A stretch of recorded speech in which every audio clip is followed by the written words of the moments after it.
Welcome back to the All Purpose Pod for an All Purpose Life, wherever you are today and however you're listening to the Call Me Mr. You, the podcast. We thank you again for making us a part of your morning, your day, and your week. We're your weekly mirror check before you change the world. You can find us on Facebook, Instagram, YouTube, and Twitter. Please like, share, and of course, subscribe. Go change the world, baby. Good morning, Bo Meister. How's it going, man? Good, man. How was your week, man? Good. Yeah. Nothing crazy happened? Nothing too crazy. I think the crazier thing that happened was just this morning because it's garbage day here and dragging the cans out. I had to chase off a black bear. So, Chase off the black bear. well, that's how you know you're back in the Pacific Northwest, right? So, but at least it was a black bear and not a cougar hanging out there. Because our cougars here are real ones. They're not drinking wine on a Saturday. Like they're not getting day drunk. These are real cats. Wow. How did you chase off a black bear? That sounds more intimidating. No, it's funny because black bears aren't really into people. Like it's not a grizzly bear where they want to beat you up for no reason. Like black bears really don't want to hang out with you. So if you kind of make some noise and stuff, and of course rolling a garbage can up there, it helps with that. I'm sure it'll be back, right? Because it's people's garbage. So he's probably going to be making a mess up there right now. But wow. Bo's so, out there. So yeah, welcome to the Northwest. Gators in Florida and Bo's in the Pacific Northwest. And tagging out in black bears. Bears and cats. Here we go. I thought I heard everything. You topped it, Bo. Well, we're going into, I think it's week 9 now. The numbers are starting to get all jumbled together. To be honest with you, I'm not even sure where I'm at. But our poll question that we threw out several days ago, which recently traded NFL player will have the biggest impact on their team? From what I've been seeing on my Twitter feed, some of the things that I thought would be everybody's answer is not. It's other people. So we're going to talk about that at the end of the show when we go into our poll questions and comments and everything. But quick hits on college football. Did you see any games this weekend? Yeah, so obviously I watched the Husky USC game. Oh, I know you did, baby. Right? Yeah. Well, and I actually got to watch this weekend, so that was cool. I had some time on Saturday, and it just happened to line up with the Husky game. So, I was happy with that. There were parts of that game that were, it was everything that you would expect out of a number 5 versus number 20. Like these are top ranked teams. They both got kids in the Heisman race. So it was a high powered offensive game.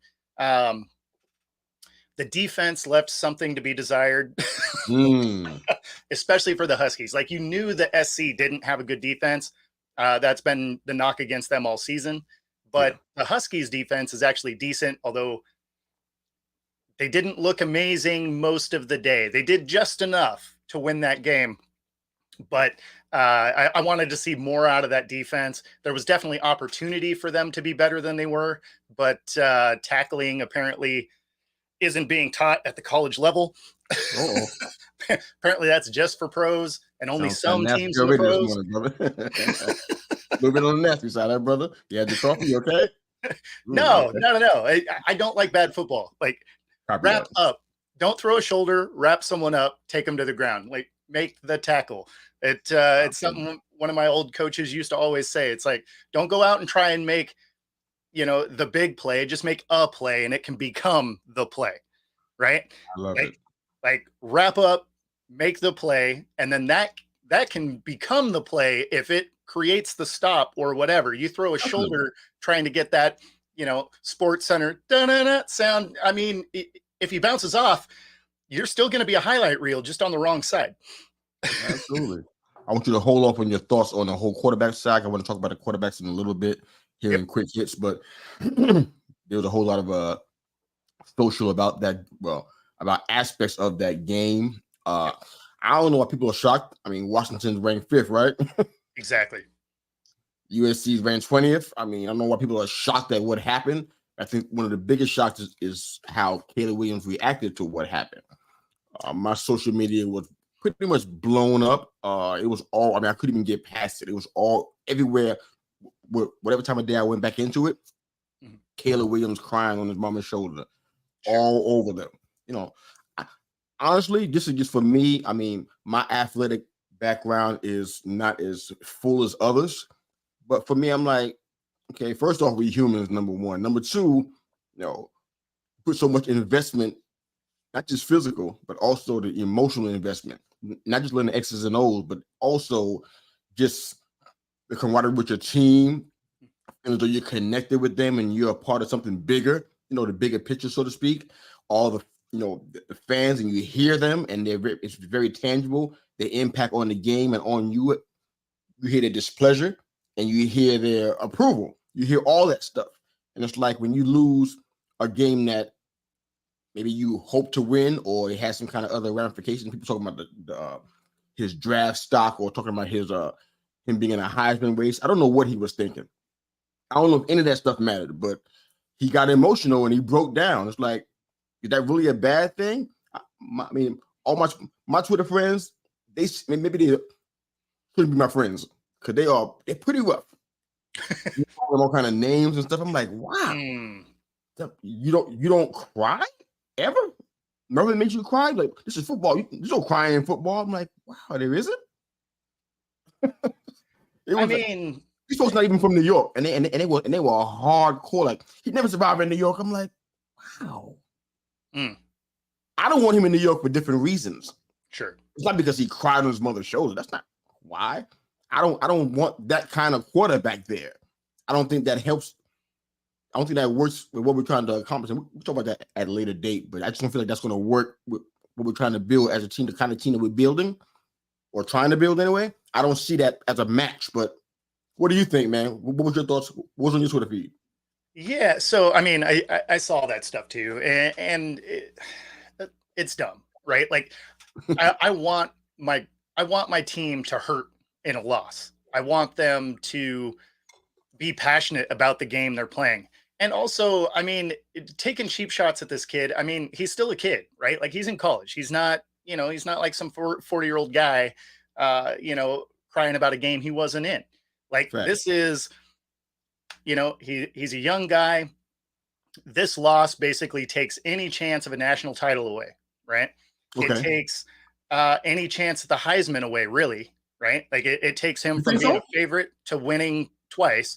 At the end of the day, the Heisman has so many weird little voting things to it that it's not just stats that get you there. It is team wins and stuff like that. So having those things going against you, like, does he drop from the first pick?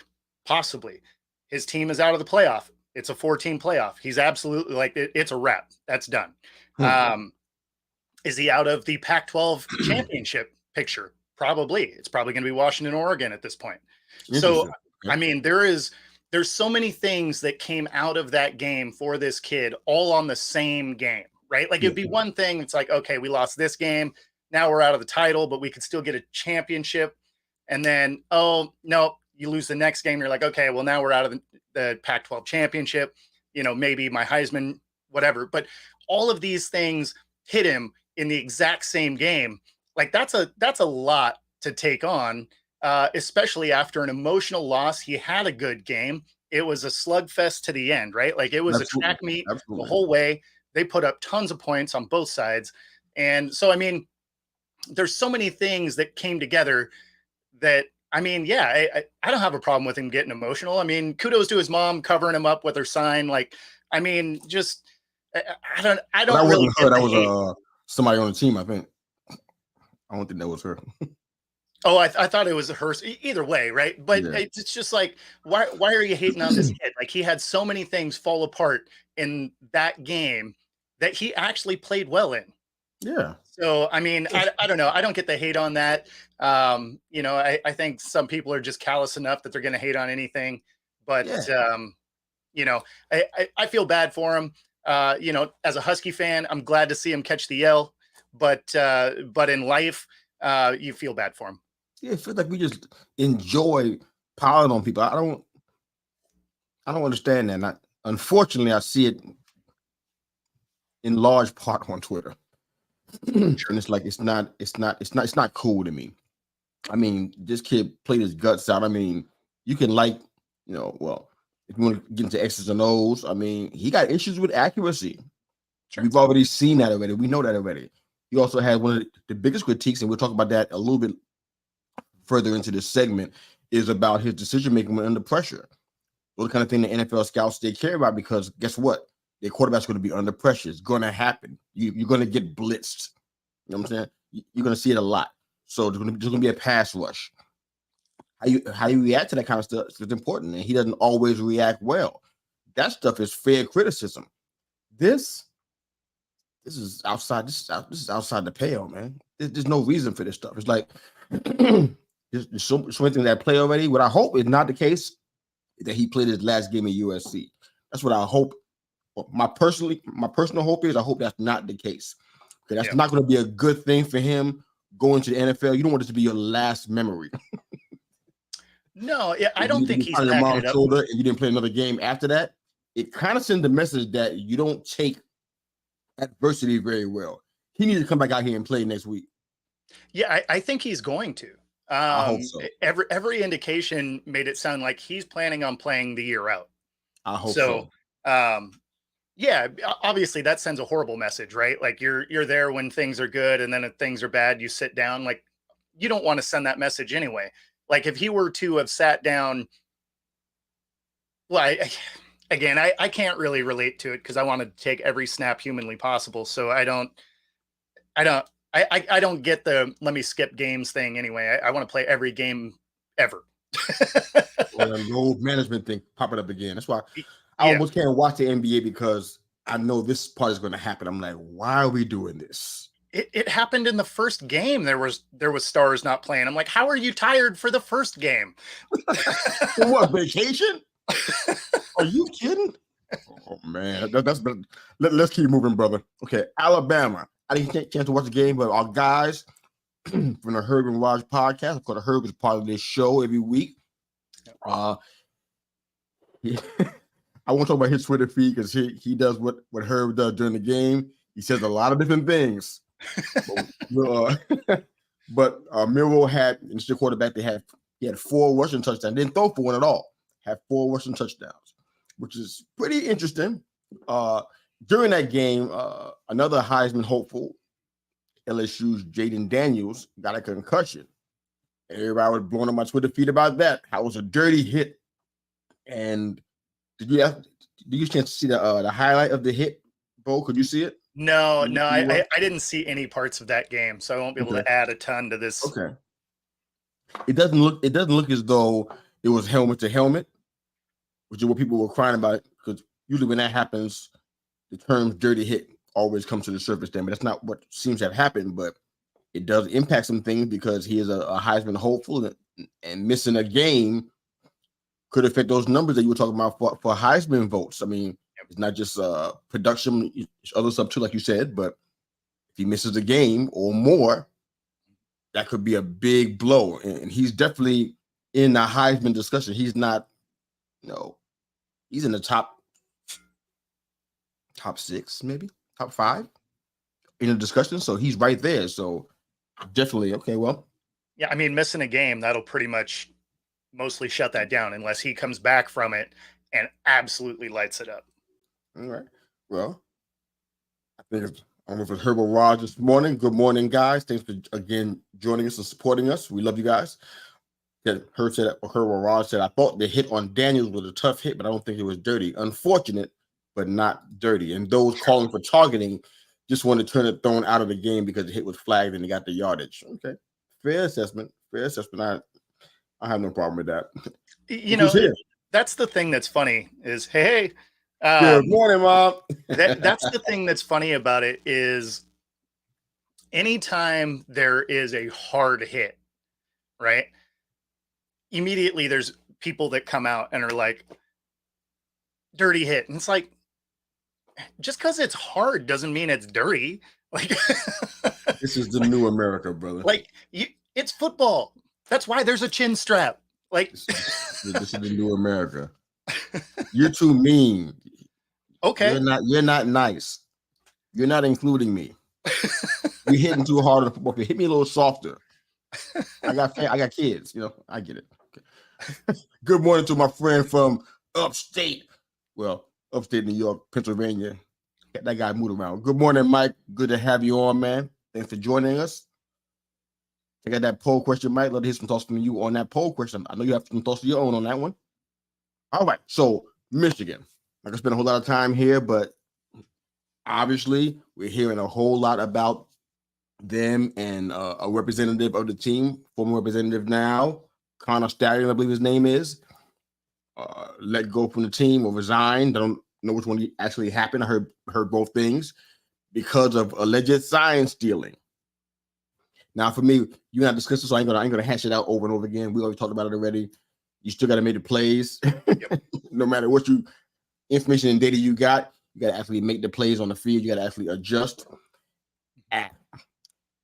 I'm more concerned about the hardball side of it. That's what I think about more, because I doubt very highly. This is just, I'd be surprised if Harbaugh knew about it and he was cool with it. I've been in a situation that, for example, and this is not justifying anything, and as a Michigan fan, if you tweet me on that, I'm gonna come back at you. That's not what I'm doing. Just want you to know where I'm at. If anybody heard my podcast, especially in the first 2 seasons, I talked a lot about my job with the government, right? When I was there, I couldn't talk about it.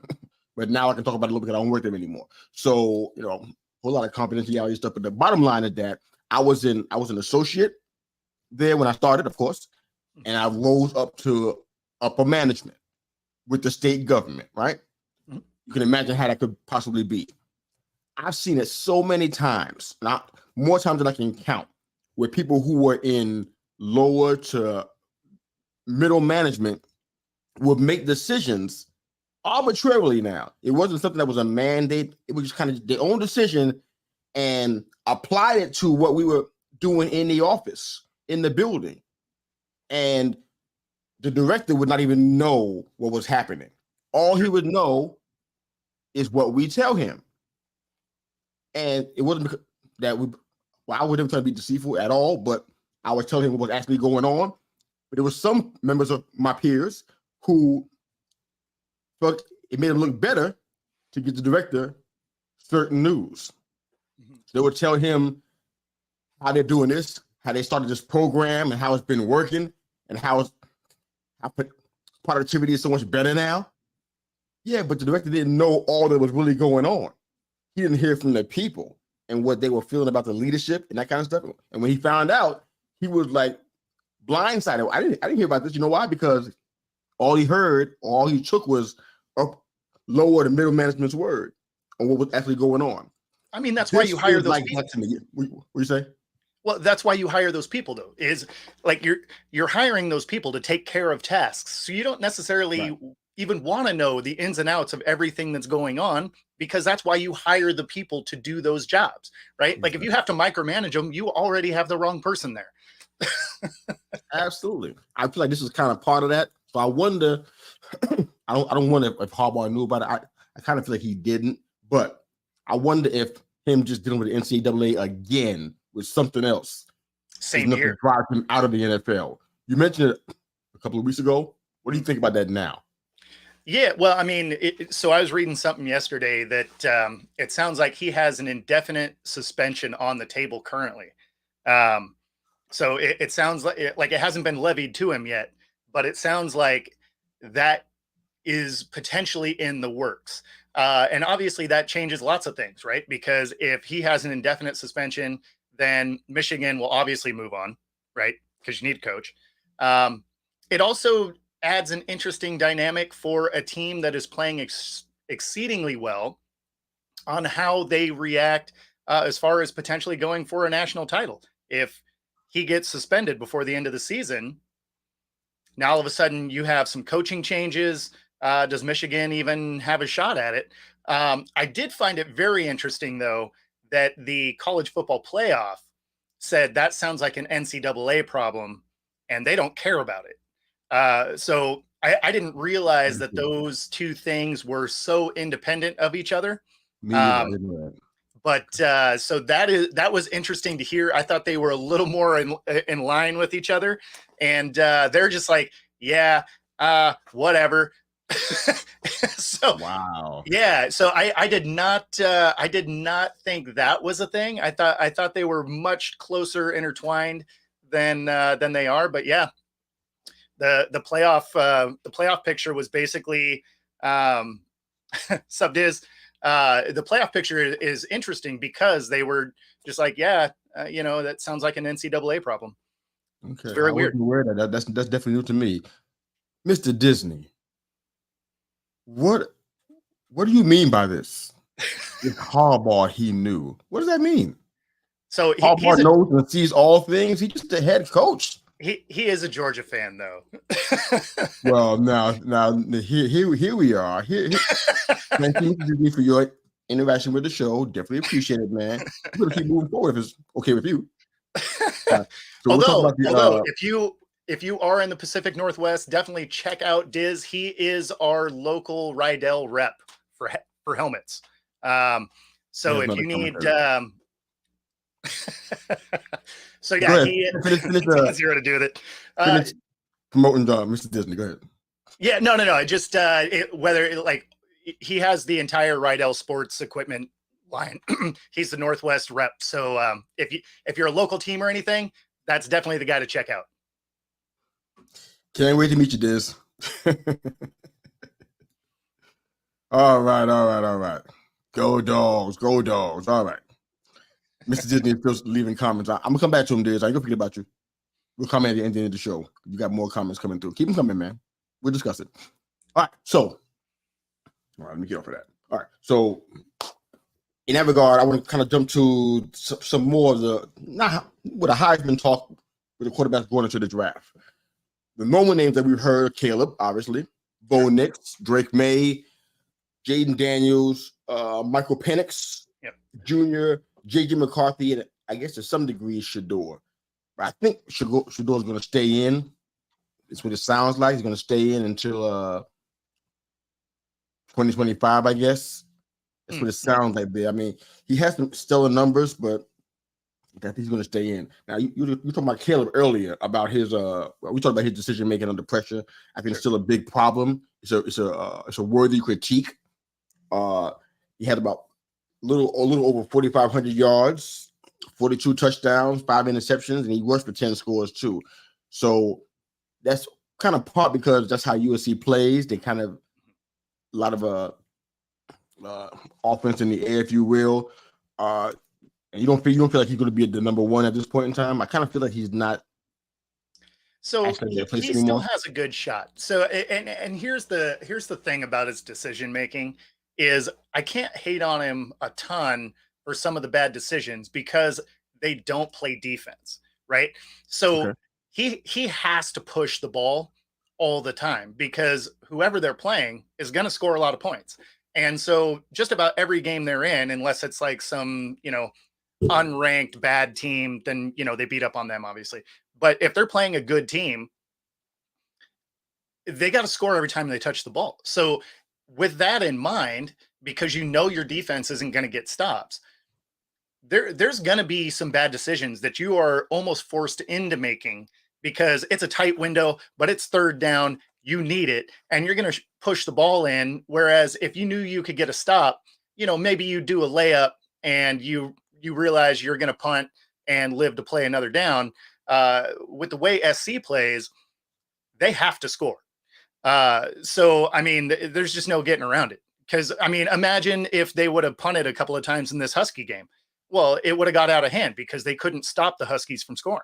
So it's a scenario where, there's moments of bad decision-making, but when you look at the whole picture of the way the SE is built and how they play, he's almost forced into some of these bad decisions. Not to say that he wouldn't have got to him on his own. I'm sure he would have.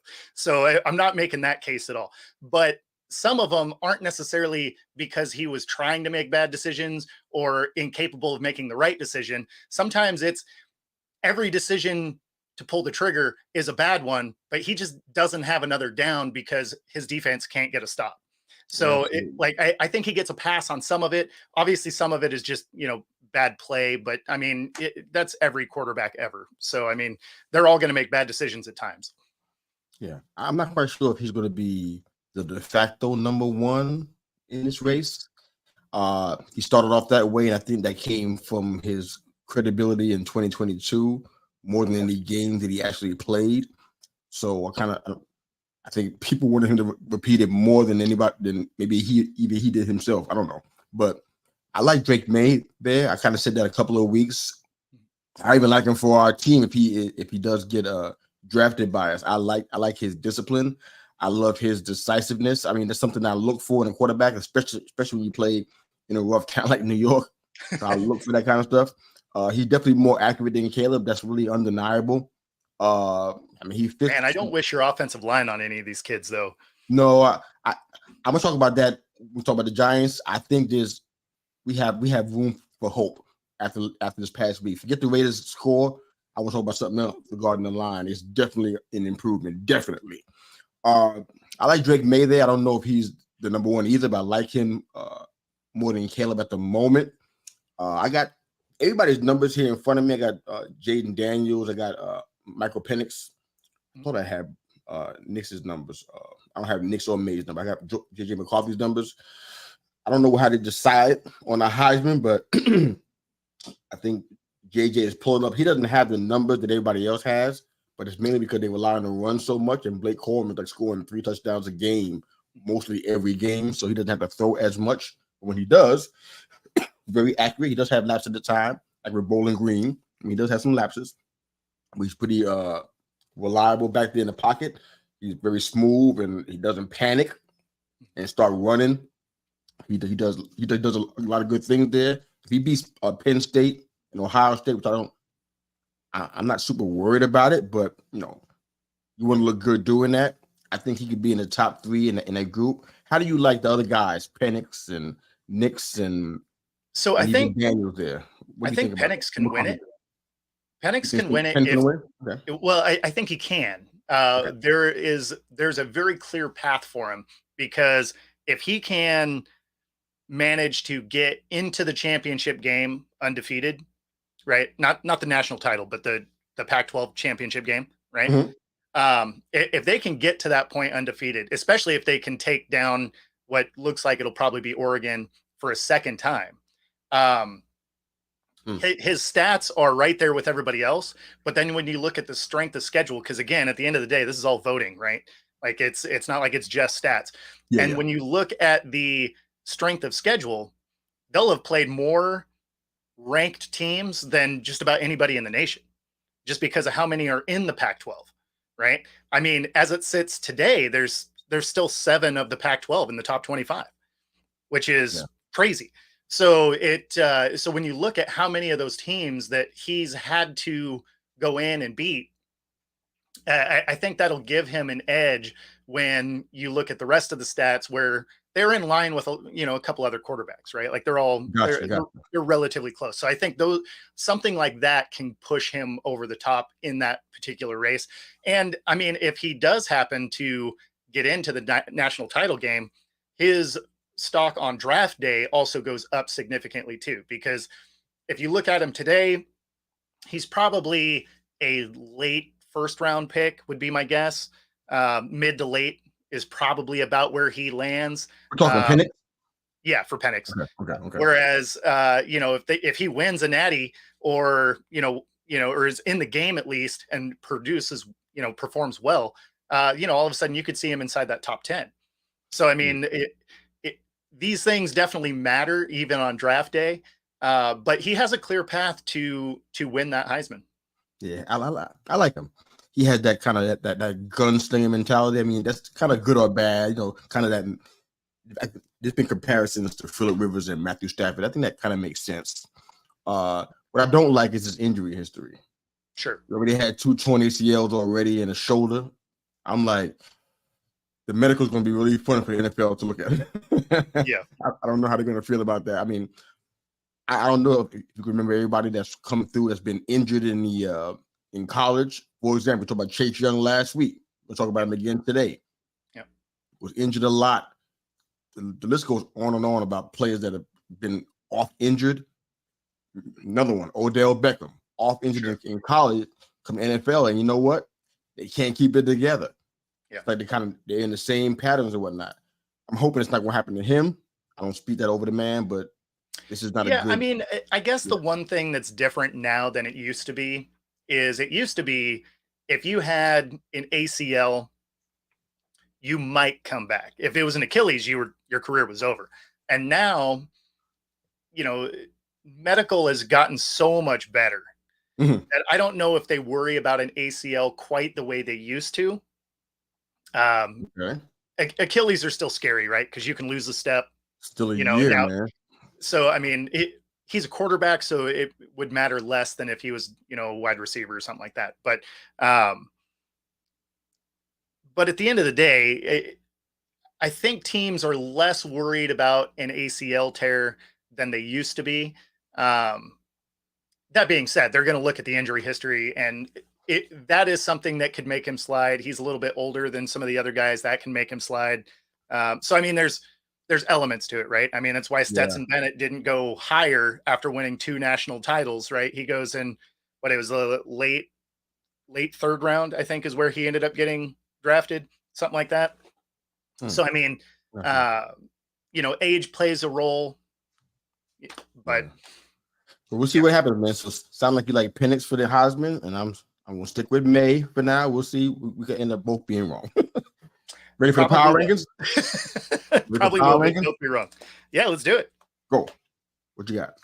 Going from 1 to 10 or 10 to 1? I'm gonna go 1 to 10.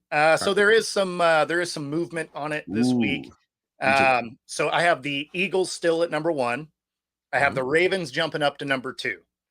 That may be the most complete team in football right now. And not just because they absolutely worked the Seahawks, but they did something very similar to a Lions team that bounced right back and played great football. So all of a sudden they're doing this to good teams, and it's not like they caught them on a bad week or they started to slide or something like that. Like they're catching good teams and beating them up. So that has them jump up a few spots into number 2. I have the Lions at 3. Wow. They look good. They look good. I got KC at 4. I got the Dolphins at 5. I have the Jags jumping up to number 6. I have the Cowboys at 7. I have the Bengals reaching my top 10 for the first time at number 8. And then I have the Niners and Seahawks rounding out 9 and 10 respectively. Yeah. Who's at 10? I have the Hawks at 10. So even though they got beat down yesterday, I didn't pull them off because, again, we've seen the Ravens beat up people, and those teams have survived and looked great after that. So that's just a testament to how good the Ravens are, not a detraction from how good the team they beat up was. So when we go forward into, next week, in theory, they should be able to cruise through Washington. But then you have the Rams again, not a gimme, right? And then you move into the Niners, the Cowboys, the Niners, the Eagles. Like, they have a gauntlet of games. That'll tell us a lot about this Seahawks team. Was this 500-yard just debacle that they gave up yesterday what that defense really is, or are the Ravens that good? And so we don't know yet. All right. We can't have ties in the power rankings, right? Ideally, no, but like I get where you're at because there's some other teams that could live at 10. Yeah, I'm struggling with that one. I'm gonna start from 1 because I am struggling with 10. I'll start from 1. So I got the Eagles at 1. Numbers don't lie. They're doing it. It's not always cute, but they're doing it. 2, Ravens there. So I agree with you. They're probably the most complete team, like you said. I love they're doing on all sides, even special teams. They look great. Your prediction is looking really good right now, but I'm kind of happy. I know, right? I got the Chiefs at 3. Even though they are not doing what they did in years past, where they're beating the brace off folks. I think they're kind of coming down from that a little bit, but they're still winning. They're still winning competently. So I can't fault them for not looking pretty. No, I got the Jags at 4. I didn't want to penalize them for being on the bye week, but they're looking really good. I think it's 6-2. I think it is. They're looking really good on all sides. Trevor Lawrence is looking really good. I got the Lions at 5. They got the Dolphins dropping at 6, and they're dropping like a stone. I wanted to be even harder than that. Because the thing that we talked about early in the season, now we're starting to see it play out with defense. It's like, wow, we saw it the whole time. How'd you guys didn't see it? But I got the Niners at 7.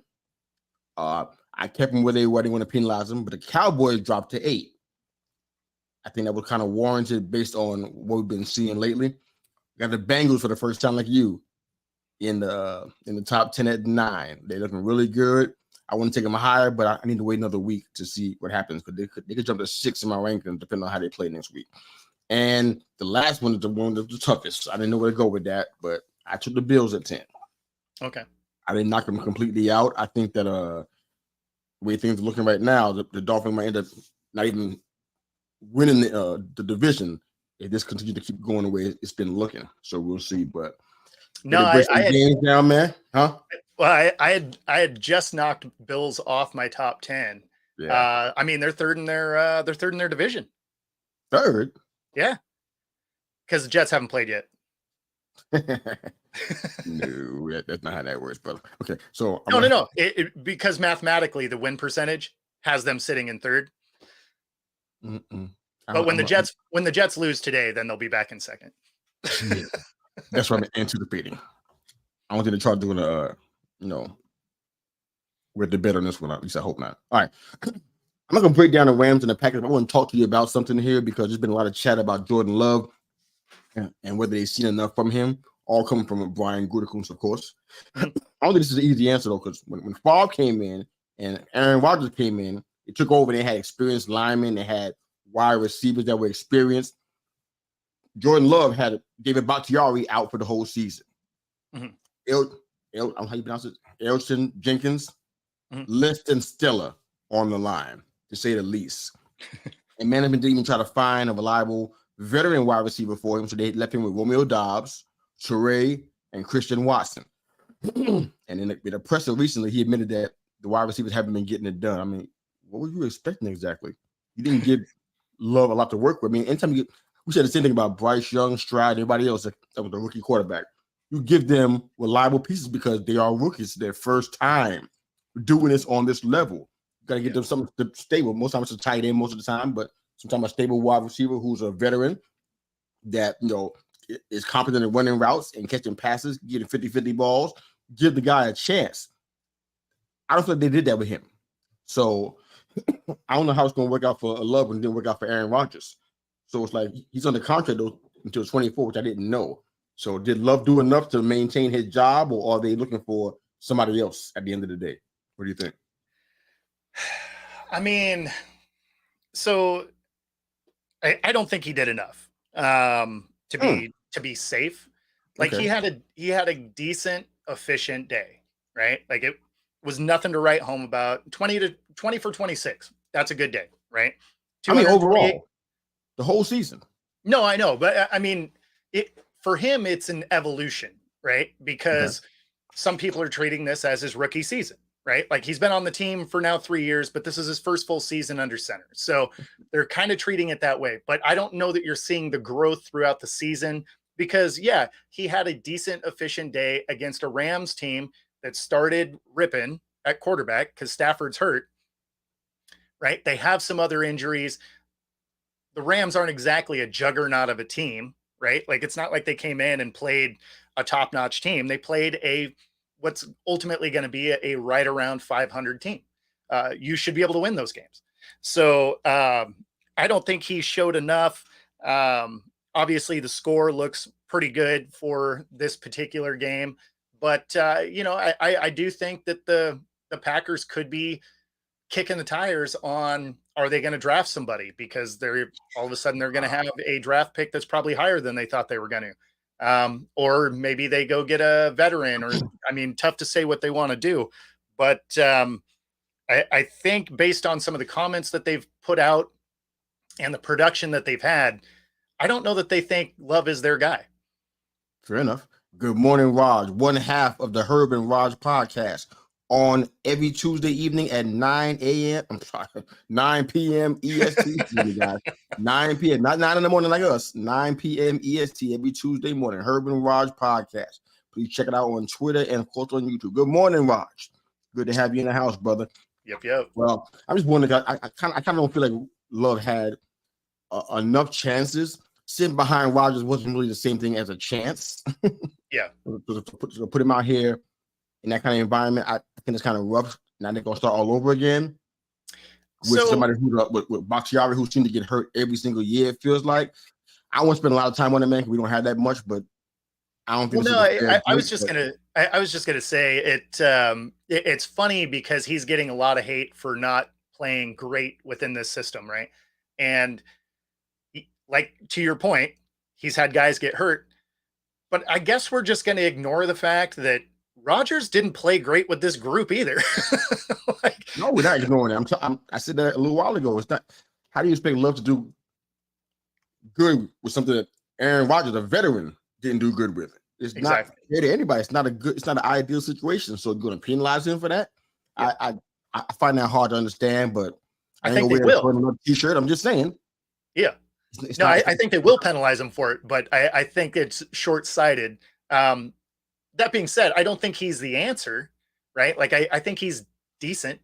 I don't think he's the next step of the Favre Rodgers, you're just going to have Hall of Famers under center forever. Like he's not that guy. I don't think, at least I haven't seen anything that makes me think he is, but to be fair, Peyton Manning didn't exactly light it up his first year either. So we forget that kind of stuff in the moment, don't we? But it's all good. What's your game you got? What you breaking down? Well, I mean, obviously, I'm going to talk a little bit about this Seahawks terrible. You are. Go ahead. But no, let's start with KC and the Dolphins, the Germany game. It was a game where I thought the Dolphins had a shot because they went early. Historically, teams that go early do better, and KC jumped out. Right? They jumped right out. I think they were up 21-7. I think. Like, just real quick. It's just like, oh man, this is going to get out of hand. But yeah, I mean, and then the Dolphins battle their way back, and then they end up basically just giving the game away at the end. But they had a shot to tie it back up. So I liked a little bit of the resiliency that I saw out of this Dolphins team that we haven't necessarily seen all season. And obviously the defense for KC is the thing that is playing better than the offense, which is not something we're used to seeing for KC, right? It used to be that offense would carry the defense because their defense was a liability. And so far this year, the offense really has kind of struggled to be consistent, and the defense has either kept them in or helped them win games. So going overseas, they're always a lower scoring game. But it was good to see that defense again for KC, because they just haven't had a great one, over the last few years, for them to pull that win out, even though I picked the Dolphins in this game. I did not pick the Dolphins. I didn't think that was going to be a good idea, and I see why. Stuff I've been seeing about Miami that you and I have been talking about almost every week. Yep. It played itself out again.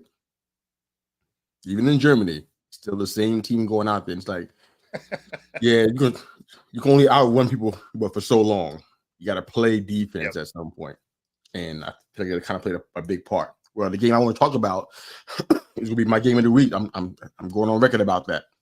We got other shows that we do together. We talk about the game of the week. This is it. I'm going to say it every time. The Buccaneers and the Houston Texans. This is the kind of game that makes me happy about football. That makes me enjoy what this actually is. I mean, for some people, it's an escape from their mundane lives. To be people are reliving their former glory because they didn't get a chance to play professional football, and they lived through this. They lived through fantasy football. This is one of those kind of games, man. I mean, look at this is crazy. Their kicker, Jaime Fairbairn, went out with a quad. All right, so they didn't have a kicker at all. Nobody. Ogun Bawali used to play with the Tampa Bay Buccaneers. I remember him. He was a fourth string wide receiver or running back at Tampa. He's out here kicking punts. he was their punter as soon as Fairbairn went out the game. He hit a 29-yard field goal. Yep. His very first one. I loved it. He's a former football player and soccer player, but he didn't play any of these positions here. So it was like it was incredible. I mean, if I had any issues with my love of football, this game revived it, man. Dalton Schultz, who I love, I just loved him when he was with that. You know, I hate Dallas. I loved him when he was on that team, and I used to watch him in fantasy. I love Dalton Schultz. That man was making a case for a big contract yesterday. What's your point, man? Go ahead.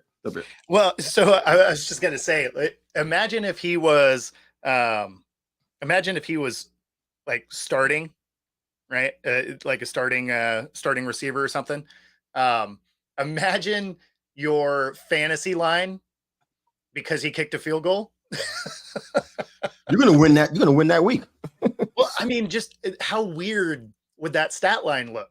Because right, because you just randomly have a field goal in there. It would be weird. I mean, Dalton Schultz, man, he made Levante Davis look like a little baby. He shoved. This game was incredible on every level, man. They went for 2 so many times because they didn't have a kicker. So they went for 2, and I think only they were 1 for 3 in 2-point conversion. Tank Dell, remember that name? Because that man he went nuts. Nico Collins, go blue. Stepped up really big, man. Stroud had over 400 yards. I think he had 455. 470. 470 yards, 5 touchdowns. I had 445. I don't know where I got that from, but he was incredible. At the end of that game, in those last seconds, I know nobody really thought that Stroud was going to come back because he's a rookie. You know, rookies don't really do that. This man went out there with seconds. I think they had about 6 seconds left. Went out there, drove the field. I mean, did what he wanted to do with the deep pass. Incredible goal route to Baker. I mean, that's what I talk about the boy Baker. They came back, and Baker hit a goal route to Evans for 53 yards in the 4th. We're like, oh boy, they had the lead. Said, uh-oh. And I think the Stroud story is over for today. These boys drove down the field, 6 seconds left, Tank Dell touchdown, won the game, man. Yep. This is not the game of the week. Tell me what game it was, man. This is incredible. No. It was a fun game. This game was amazing. Yeah, no, it was a fun game to watch. And of course, you know, it looked like Baker was gonna come back and win it at the end, right? Like they didn't leave a ton of time. They marched down the field, they punch it in. You're just like, oh, all right, you know, the veteran's gonna make it happen. And then Stroud comes out and quickly moves him right down the field, and they punch it in. You're just like, oh, wow, okay. Stroud's that dude. I thought you had to say something nice about Baker today. I thought that would be the plan. You know what? You got to be nice about Baker today. And guess what? You avoided the issue. You got to deal with it. No. I mean, he put together a great final drive, right? Like they moved the ball methodically down the field. He was sharp in his passes. Like, I mean, he did everything you could have wanted him to do. He didn't hardly leave any time. You know, the story to that is Stroud obviously balled out to make it happen, but you also got to look at that Tampa defense. Like, how do you let that happen? you don't have to defend it for very long. So I mean, but kudos to CJ Stroud. Like he lit it up. 470 yards is insane. Like that is so much. Absolutely. Yeah, CJ Stroud, baby. Wow. Yep. And some guys joining us, a friend of yours and mine. Yep. Smoking Jay in the house. Good morning, Jay. How's it going, man? Thanks for jumping in, man. We love you, man. Appreciate you so much. All right, so what's your next game, brother? Yeah, so I mean, we got to talk about this Hawks Ravens game before we run out of time. Oh yes, sir. I knew that was going to so yeah, let me. How much time are you going to take on that? Not a ton because it's sad. Keep your head up, brother. Go ahead, man. No, I mean, you know, it happens. It's football, right? So the biggest thing is if you had watched my my Hawk Talk segment on Friday, one of the things that I was laying out in that show is the Hawks can win this game, but the biggest elements of this is you got to be able to contain Lamar, which they did not do.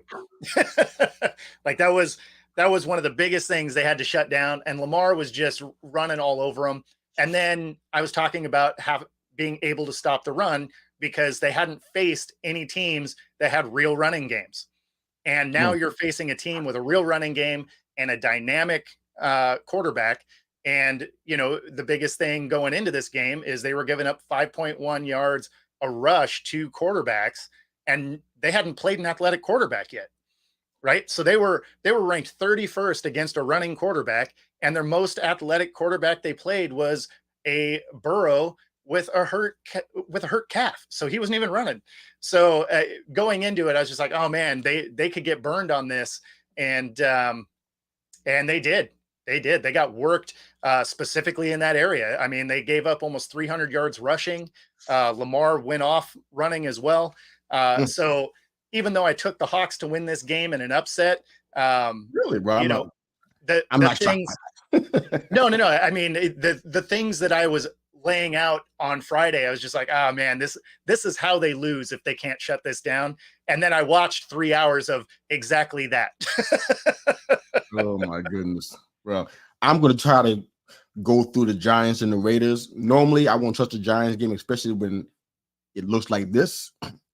I'll let Bo or Herb do it, so I won't have to go through the anxiety and relive it all. But guess what? Here we are. So this might indeed be the most catastrophic season that I can remember. I'm not quite – the Joe Judge era was traumatizing, but I don't know. This is another level for me because I'd rather them say, you know what, we're tanking, and that's why we look like crap. I'd rather them admit that than let me believe that you're trying to win games, which is kind of something it's hard to believe that. If you got 3 quarterbacks, you got none. So for me, there's so many issues with this game and with the team. One, the Daniel Jones hatred. I'm not buying his jersey. I was never really that invested. He's a Giant, so he gets all the love and respect from me that you can get. Once a Giant, always a Giant. I always say that. But I don't think he was the future. As a matter of fact, I thought the contract that he got was kind of smart because it put him in a reasonable place, but still under the quarterbacks that should have a higher price tag, so to speak. But I never wanted him to get injured. Yeah. We got fans that are on my Twitter feed, specifically probably on yours too, wanting him to be knocked out. And I mean, okay. I mean, his coach seems like he wants him knocked out. He came in and got knocked out. So now we got Tommy DeVito and Matt Barkley now. Is that what you wanted? I mean, something else to complain about. I mean, he got re-injured trying to come back into the game. Maybe he shouldn't have been there. But now it looks like his season and perhaps his career in New York is done. Yeah. I mean, this is actually a special brand of idiots out there right now that think drafting Caleb is going to solve the whole thing. Caleb can't fix this. It's all the problem. They're not really at quarterback. So there's a lot more to fix than that. But it's not what people are saying. Like you were saying earlier, and I want to come back to that. As much as firing anybody feels justified sometimes, it's really not in this case. We got a star left tackle who I'm pretty high on when he's healthy. Star DT and Dexter Lawrence. I love our center Schmitz. I love our cornerback Banks.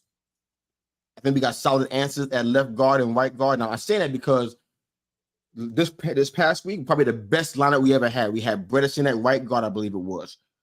We had Justin Tubac at left guard. They still gave up 8 sacks though. I mean, like it can't be that good of a lineup. Dude got sacked 8 times. Can I say one word?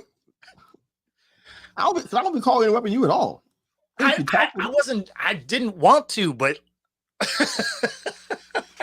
I ain't saying the line was good. It's the most continuity we had at that spot since we started. That's all. That's fair. I don't understand. Thomas been out for like how many games he's been out? This is his first game back. Yeah. I ain't looking for perfection. I just want continuity. Too many people moving in and out. Got Tyree moving in and out. I don't want all that. I want to have anyway. And if we keep Barkley, we have a generational running back there. I mean, the focus should be at talking about drafting. It should be quarterback. I believe that. Wide receiver for sure. And Evan Neal, he's pretty much on everybody's Christmas list without the niceties. So we need to find a right tackle for sure, and maybe some O-line depth so we can have stability when somebody does inevitably get hurt. But I don't think it's replace everybody. I don't. As bad as this team has looked, I don't feel like that. That's kind of overreaction. We had 6 first downs in the first half. It's not great. 19 passing yards, 2 picks, and our schedule is going to be Dallas, the Commanders, the Patriots, the Packers, the Saints, the Eagles twice, and the Rams. I said it from the very beginning. I said and you and I was on the show together, and the host blasted me because I said that we can have 9 or 10 wins. I can count the wins right now, but I didn't know we was going to have a quarterback. Yeah. I can count 5 wins on that kick that you laid out just now, but we don't have a quarterback though. Yeah. So it's just not going to happen. You know what I'm saying, but at the end of the day, the O-line stuff couldn't have been that bad because Saquon Barkley had 5.6 yards per carry. That's more than he's had all year. So that tells me that there was an improvement in the line despite the sacks. But you know what? I want them to just say it. Stay with tanking. Yeah. Stay with. We're not trying to win because the players are sitting there thinking that, from what I'm hearing, they're feeling like, we're trying to win, but they get mixed messages. And I heard a tweet today, I saw a tweet today from one of the players, I think it was a defensive guy, saying that there's a problem with communication with the leadership. I'm like, uh-oh. Where we heard that before recently? People had communication problem with leadership. I mean, in Las Vegas. What's that? In Las Vegas, for one. Exactly. I was going to say the Raiders because, they got that coach out the building because of it. The Bears sure look like they're going that way. I don't know. I mean, does he become the second NFL coach to win Coach of the Year and get fired the next year? There's a good chance, man. I mean, there's always been chatter from Buffalo from the start. I didn't see it until 3 weeks ago, though. Yep. But there's been chatter about how he's a good OC and that kind of stuff, but they didn't see the other part. They didn't see the head coaching potential there. Yeah, no, I mean, the biggest thing for the Giants on my end is that offensive line it's amazing how much your quarterbacks are getting hit. Because there's elements of your team that are good. I mean, they're buildable elements of the team. That offensive line, though, I don't know that there is a quarterback that would have done well behind the line. I mean, you can't get hit that much and be expected to win a lot of games. Yeah. I wish we had time to go into the Bills and the Bengals and the Cowboys and the Eagles, but I don't think we have it. I want to talk about Taylor Rapp so much. That was one of the funniest things I seen that game last night. That man made a business decision. He said he's seen 6'5", 265 pounds Drew Sample coming at him. He said, "You know what? I'm making a business decision. I ain't gonna tackle him. I'm gonna go after his ankles." Yep. And Sample skipped all over him into the end zone. 21-7 Bengals with 1 minute left. That was well. I had time to talk about that, I guess, but not the whole game. But that was fun. That was a good game. No, and I mean, one of the things I liked, it was against your Giants, but I liked the revival of this Raiders team, right? They had that fire a coach energy bump, right? The thing that was funny is after that game, right, they're having victory cigars, right? And why I was laughing about it is in the scheme of things, that win is empty calories. They're not going anywhere. So was that really celebrating the win, or was that really celebrating football might be fun again in Vegas because they got rid of McDaniels? I think it's more of the latter, but yeah, you can't be celebrating beating us. I'm like, that's you're like 5 minutes away from where we are right now. So whatever. No, that's my point. Is I think it was more of a celebratory. McDaniels is out of the room, and we might actually like football again. Well, I love Pierce, so sorry it was at our expense, but totally good with that. All right, so let's jump into the poll question real quick and get your take on it really quickly in our comments, and then we're going to go ahead and say bye-bye.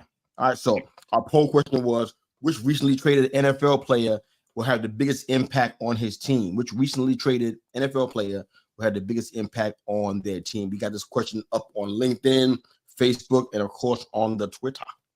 Did you have a thought about that? Oh, I was going to say let's see what people came in with. All right. Well, let's see. We got Josh Jobs. Long morning. Sorry, guys. I figured this one was going to pop up because he won. Game, so it's easy. I would go with Chase Young. Yeah, I mean, they got him for a third. I mean, add back a healthy Debo and Trent Williams, and it's already a much better team already. So just adding Chase Young to it, just for a rental. That's an incredible find there. I don't have a whole lot of those there. So let me just see if there's any more comments regarding that.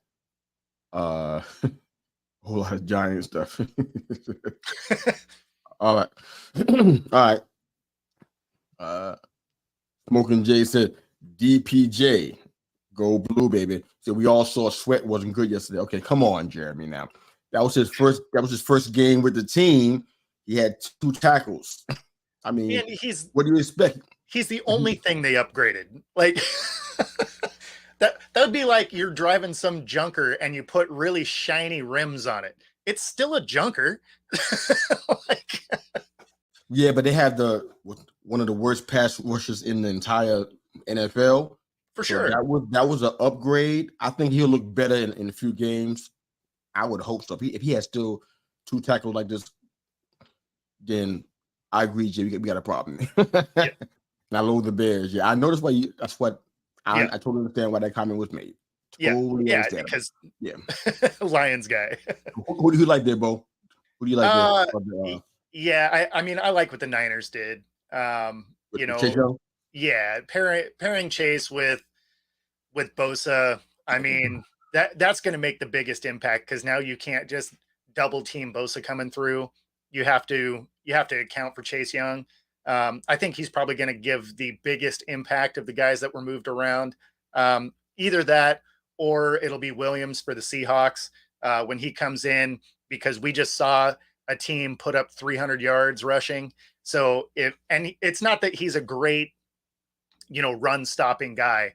His claim to fame is actually pass rush, but it would still be an upgrade from what we currently had.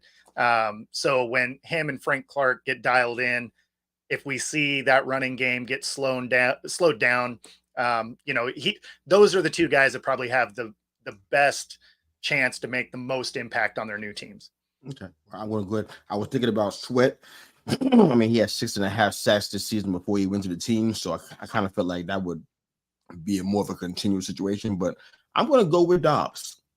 Okay. Right now, they got Nick Mullins out on IR. I'm not sure if he's eligible for return or not. I have no idea. I think he's still a couple weeks out. Okay, you got the rookie Jaron Hall, who I'm not sure they're ready to put out there. I mean, what I saw from those Vikings, but the fans, especially, but the players and the coaches, them bad boys was the best word I can find is elated, and they were happy. They were happy with what he did, especially in the 4th quarter. They were happy with what he did, and it was like if he wasn't there, what would they have? He's almost like the MVP already. You know what I'm saying? So I mean, he's gonna have the biggest impact because most of the impact that you have on a football game comes from the quarterback. So I got to pick a quarterback in this one. So I'm going with Dobbs, but time is getting short on this, man. So let's jump into these comments and see what we got going on here. All right, Herb and Watch Podcast says, I don't recall this much outcry when Bryce Young got hit by Tennessee last year and no call at all. Because it's Alabama, people like to believe we get away with everything. Okay. I can relate to that. I can definitely relate to that. Definitely. All right. I think the AP poll will sort itself out. Michigan about to play Penn State and they end with Ohio State. That's all that matters for them. Yeah. I want to get some time to go into the AP poll, but we can't make it happen. It's just not enough time for it. All right. I think it's relating to Caleb Williams, I guess. Everybody wants the players to care more than they show emotion. People come down on them. It makes no sense. Agreed. More from the Herb and Watch Podcast. Social media has made it so much easier to pile on. A lot of unhappy people out there. Ain't that the truth, brother? Amen.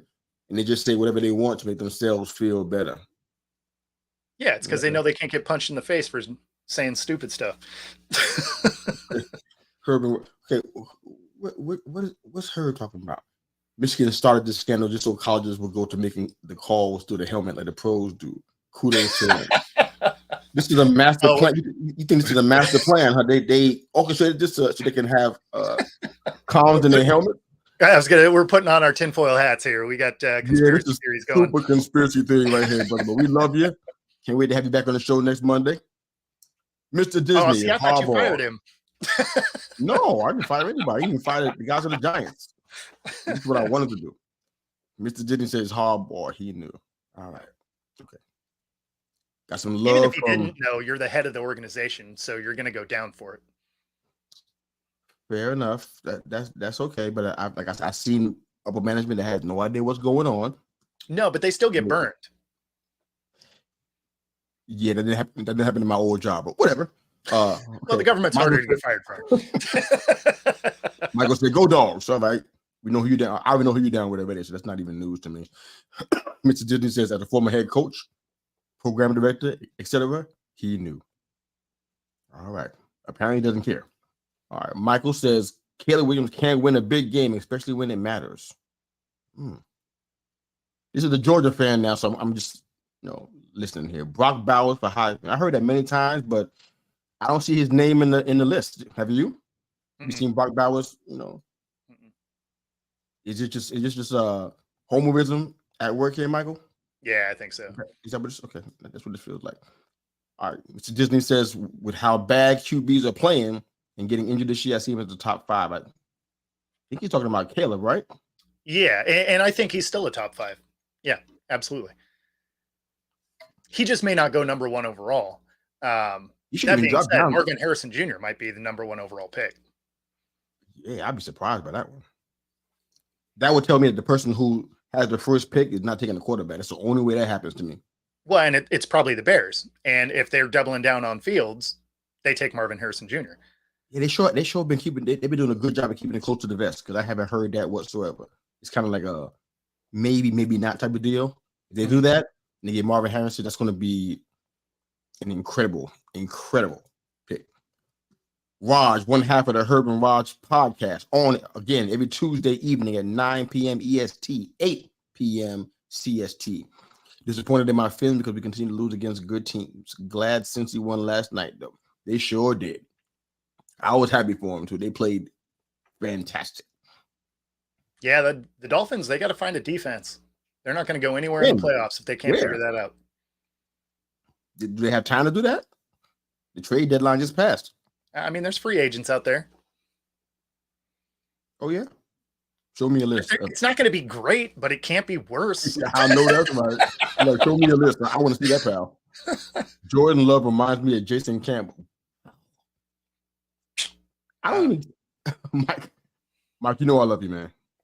Me and you go back more than 10 years, brother, but I don't see this. I don't see it. All right. Kneecap. What's up, peeps? All right. The offense for KC misses a consistent pass catcher. True. They drop a lot of balls. Yeah.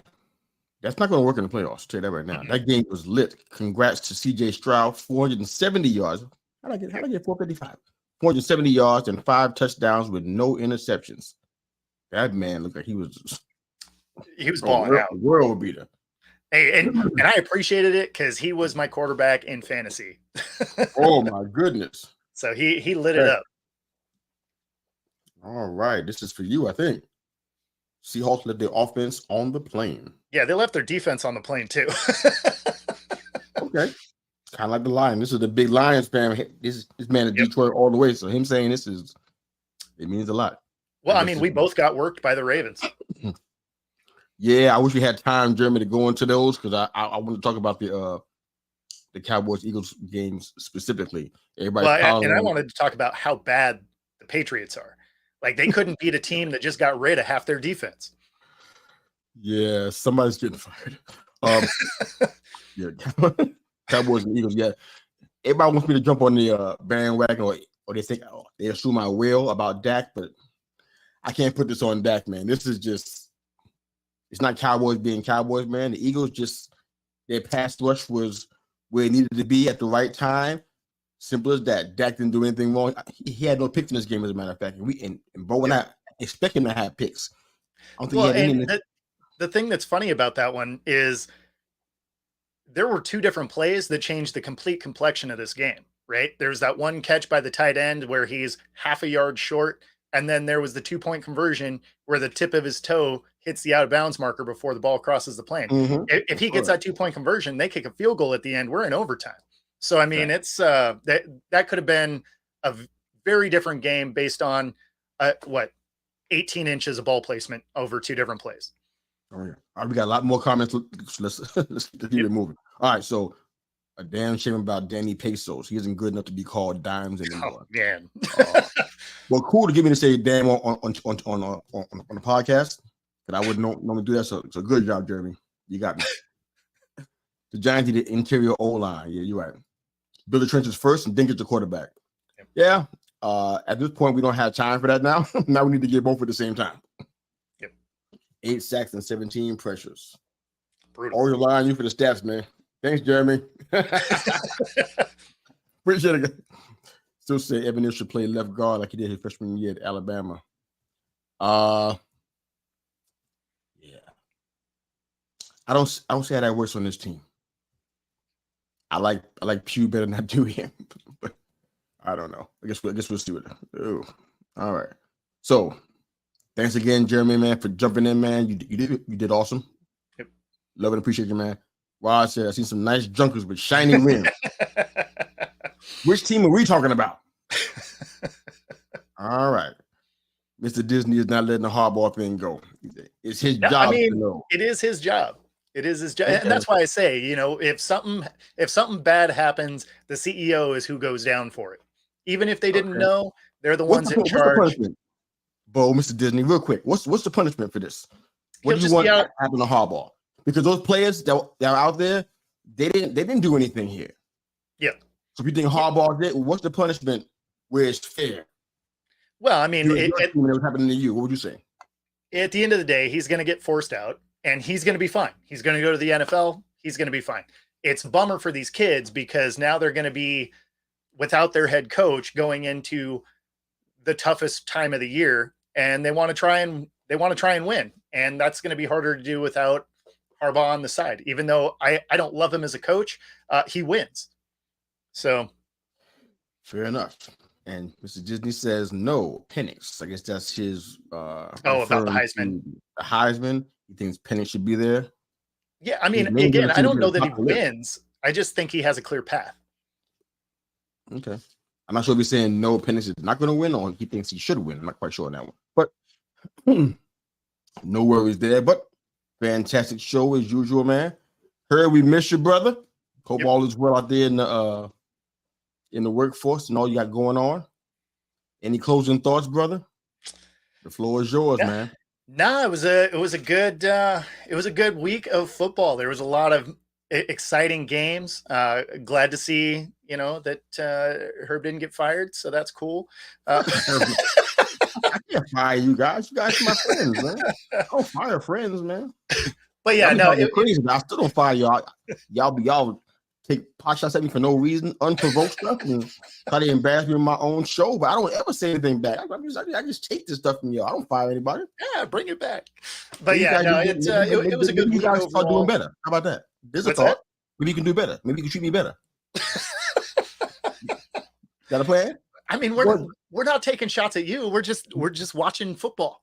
Oh yeah, right. When it's your team, oh my God, you guys have a cow. If I tore down the Seahawks in Alabama. Tear them down. I'll tear them down too. No, not like I would. Bring it. I'll bring it down. Oh, bring the heat. Say bye. I want all that smoke. No, you don't. Say bye, bro. Say goodbye to everybody. Have a good one, guys.